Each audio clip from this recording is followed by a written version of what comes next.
ایک محلے میں ایک خطرناک گنڈا رہتا تھا۔ پورا محلہ اس سے ڈرتا تھا۔ اس کا نام تھا جیدہ بٹ۔ زور سے بولتا، دھمکیاں دیتا اور غنڈہ گردی کر کے اپنی مرضی چلاتا تھا۔ اسی محلے میں ایک بیوہ خاتون رہتی تھی۔ سب اسے احترام سے خالہ بشیرہ کہتے تھے۔ سادہ دل اور نرمی سے بات کرنے والی، کبھی کسی کو تکلیف نہ دینے والی۔ ان کا ایک ہی سہارا تھا، ان کا بھولا بھالا شریف سا بیٹا 10ویں جماعت میں پڑھتا تھا۔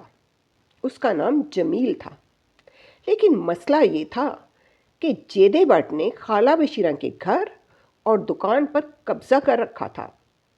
کرایہ بھی نہیں دیتا تھا اور جگہ خالی کرنے کا تو سوال ہی پیدا نہ ہوتا تھا۔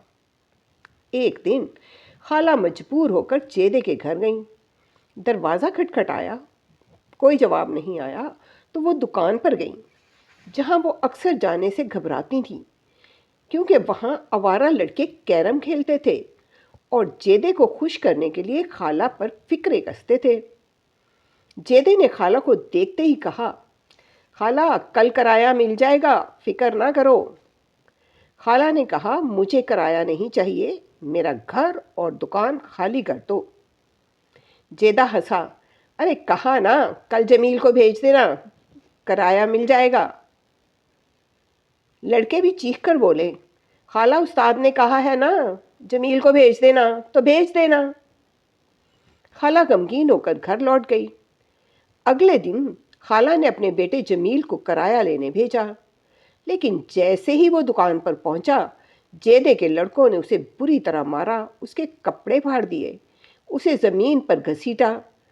جمیل بے حال گھر آیا، خالہ کا کلیجہ پھٹ گیا، وہ پھوٹ پھوٹ کر رونے لگی۔ ان کی آواز سن کر ہمسائی بھی دوڑی چلی آئی۔ اس نے خالہ کو سنبھالا اور دلاسا دیا۔ گھر جا کر اس نے اپنے دونوں بیٹوں علی اور ولی کو بلایا اور کہا، سارا دن شرارتیں کرتے ہو، آئے دن کالج سے تمہاری شکایت آتی ہے، تم خالہ بشیرہ کی مدد کیوں نہیں کرتے؟ علی اور ولی حیران تھے کہ شرارت کرنے پر تو کئی دن جیب خرچ بند ہو جاتا تھا، اور آج ماں خود شرارت کرنے کا کہہ رہی ہے۔ خیر، دونوں نے تہیہ کر لیا کہ خالہ بشیرہ کو جیدے بٹ سے نجات دلانی ہے۔ دونوں بیٹھے سوچ رہے تھے کہ جیدے کو کیسے قابو کیا جائے، کہ ولی نے کہا، سنا ہے جو کام جتنا مشکل ہوتا ہے اس کا حل اتنا ہی آسان ہوتا ہے۔ علی نے کہا، ہاں بہت آسان ہوتا ہے، جیدہ پاؤں پسار کر بیٹھا ہوگا اور کہے گا، آؤ گھر اور دکان خالی کر رہا ہوں۔ ولی خوشی سے بولا، دن میں تو پاؤں پسار کر نہ بیٹھے، لیکن رات ضرور پاؤں پسار کر سوتا ہوگا، کیونکہ اس کی دکان رات دیر تک کھلی رہتی ہے۔ فجر کے وقت دونوں بھائی ہاتھ میں رسی پکڑے جیدے کے گھر کی دیوار پھلانگ کر اندر گئے۔ جیدہ واقعی بے خبر گہری نیند میں سو رہا تھا اور الٹا لیٹا ہوا تھا۔ انہوں نے فوراً چاروں پایوں سے رسی باندھی اور پھر اس کے ہاتھ پاؤں مضبوطی سے کس دیے۔ جیدے کی آنکھ کھل گئی، وہ چیخا، تم کون ہو؟ میں تمہیں نہیں چھوڑوں گا۔ لیکن الٹا ہونے کی وجہ سے وہ کسی کو دیکھ نہیں سکتا تھا۔ علی اور ولی نے اس کے گھر کا قیمتی سامان اٹھایا جو کہ بہت کم تھا، اور اس کی موٹر سائیکل بھی لے آئے۔ سوچا یہ بیچ کر خالہ کا 6 ماہ کا کرایہ تو نکل ہی آئے گا۔ کالج سے واپسی پر علی اور ولی دکان کے پاس چھپ کر کھڑے ہو گئے۔ جیدہ لڑکوں پر چیخ رہا تھا، سچ سچ بتاؤ میرے گھر صبح کون آیا تھا؟ استاد، آپ کے گھر آنے کی کون جرت کر سکتا ہے؟ استاد، ہمارے ٹھکانوں کا تو تمہیں پتہ ہے، آ کر تلاشی لے لو۔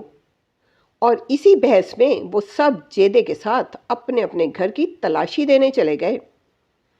اگلی صبح فجر کے وقت علی اور ولی پھر جیدے کے گھر کی طرف گئے، لیکن کیا دیکھتے ہیں کہ 2 سپاہی جیدے کے دروازے پر کھڑے جیدے سے بات کر رہے ہیں۔ علی اور ولی ایک طرف چھپ کر باتیں سننے لگے۔ سپاہی بول رہا تھا، 2 مہینے سے رشوت نہیں دی، آج کون سا بہانہ ہے؟